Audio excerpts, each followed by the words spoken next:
Jhalawad global charitable ટ્રસ્ટના secretary આપણી સાથે કિરણભાઈ શાહ જોડાયા છે, જેઓ ઝાલાવાડ ફાઉન્ડેશન મુંબઈના ટ્રેઝરર પણ છે અને ઝાલાવાડ બિઝનેસ ફોરમ જે તલાશ 3 ઓર્ગેનાઇઝ કરી રહ્યું છે એના વાઇસ ચેરમેન છે.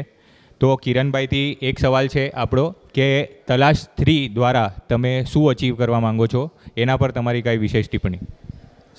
બેઝિકલી તલાશ 3નું ઓર્ગેનાઇઝ કરવાનું એક જ રીઝન છે, આપણા સમાજમાં પડેલી બધી જ ટેલેન્ટને પ્રોપર શોકેસ કરવા માટેનું એક પ્લેટફોર્મ આપવું.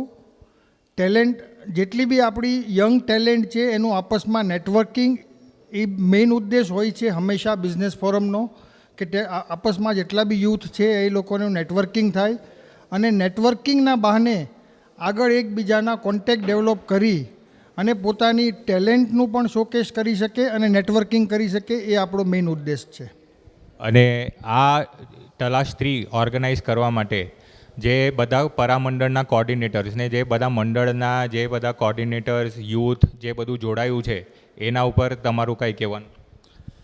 પરામંડળના લગભગ આપણા બોમ્બેના એટલે કે વિરારથી લઈ અને સધન બોમ્બે એટલે કે વાલકેશ્વર સુધી અને આ બાજુ સેન્ટ્રલના બધા જ સબબના દરેક એરિયાઝમાંથી દરેક પરામંડળ, યુવા મંડળ અને બાકીના લોકો પણ જે રીતે યુથ લોકો જે રીતે આ તલાશ 3માં જોડાયા છે એ જ બતાવે છે કે ZBFના દરેક પ્રોગ્રામમાં કેટલા બધા યંગ લોકો પાર્ટિસિપેટ કરી રહ્યા છે. નોટ ઓન્લી પાર્ટિસિપેટ પણ એ લોકો એક્ટિવલી ઇન્ટરેસ્ટ લઈ અને as a coordinator as a બાકીના બેકઅપમાં પણ કામ કરવા માટે પોતાની વોલિયન્ટરીલી આગળ આવેલા છે અને વોલિયન્ટરીલી ખૂબ જ કામ કર્યું છે.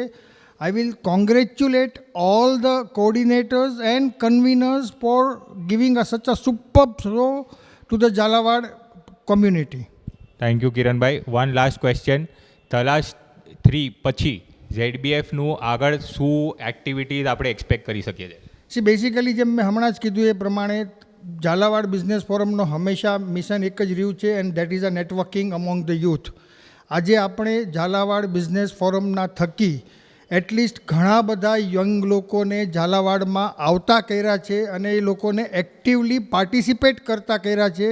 એ itself is a big achievement અને આગળ જઈને પણ આ યુથને એકબીજાની સાથે કનેક્ટ કરવા માટે બિઝનેસ રિલેટેડ અગર તો બીજા નેટવર્કિંગ ઇવેન્ટ્સ આવી જ રીતે ચાલુ રાખશું જેથી કરીને આ ઝાલાવાડનું યુથ હંમેશા ઝાલાવાડની સાથે જોડાયેલું રહે. Thank you Kiranbhai, thank you very much. Kiranbhai, એક નાનો ક્વેશ્ચન. ચેતનભાઈ ચેરમેન હતા ત્યારે બી તમે હતા અને અત્યારે રાજીવભાઈ છે ત્યારે બી તમે હતા. તો આ લાસ્ટ ZBF ચાલુ થયું ત્યારથી અત્યાર સુધી you are always with everyone.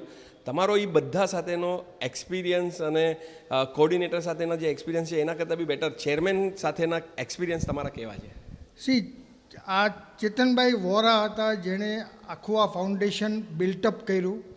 આ ફાઉન્ડેશનના આજે આપણે જે ફ્રૂટ જોઈ રહ્યા છો, અગર તો આજે આપણે જે આનું ફળ જોઈ રહ્યા છો અને આજે આટલી બધી જે એક્ટિવ પાર્ટિસિપેશન્સ જોઈ રહ્યા છો, એ participations is only and only because of ચેતનભાઈઝ active involvement of everybody including me, જેમણે અમને બધાને પ્રમોટ કર્યા. સાથે સાથે આપણા ઝાલાવાડના દરેક પરાના દરેક યુવા મંડળના દરેક મંડળના યંગ લોકોને ફ્રી હેન્ડ આપીને આગળ આવવા માટેનું એમને આહ્વાન આપ્યું અને દરેક લોકોએ વોલિયન્ટરીલી સ્વીકારીને દરેક લોકોએ આમાં એક્ટિવ પાર્ટિસિપેશન્સ કર્યું. એટલે મારો અનુભવ ચેતનભાઈની સાથેનો જે અનુભવ છે ને ઇટ ઇઝ કમ્પ્લીટલી ડિફરન્ટ હતો. એક એ લાઈફ ટાઈમ મેમરી થઈ ગઈ છે. અનફોર્ચ્યુનેટ છે કે ચેતનભાઈ આજે આપણી વચ્ચે નથી, પણ એના પછી જે રાજીવભાઈએ ધુરા સંભાળી અને રાજીવભાઈએ પણ એમના જ સમજો પાથમાં એમના જ પદચિહ્નો ઉપર આવી જ રીતે દરેક યંગ ટેલેન્ટ્સને અને યંગ કોર્ડિનેટર્સને ફ્રી હેન્ડ આપી અને જે પ્રમાણે કામ કરવાનો ફ્રી હેન્ડ આપ્યો છે એ ઝાલાવાડમાં પહેલાં ક્યારેય શક્ય હતું નહીં. જે આ ચેતનભાઈ અને રાજીવભાઈ જેવા લોકોએ આજે શક્ય બનાવ્યું છે અને હું એનો પાર્ટ રહ્યો છું ફાઉન્ડેશનથી લઈને આજ સુધીનો. એનું I am proud of it. Yeah, definitely. We are also proud, Kiranbhai. Thanks, coordinators અને પાર્ટિસિપેટને આવી રીતથી ચાન્સ આપવા માટે અને we will see ZBF long. Further level. We will definitely take it to all the youths to the next level, and we can achieve it if we are working together, and we are working together. Thank you very much, Kiranbhai. Thank you. Thank you.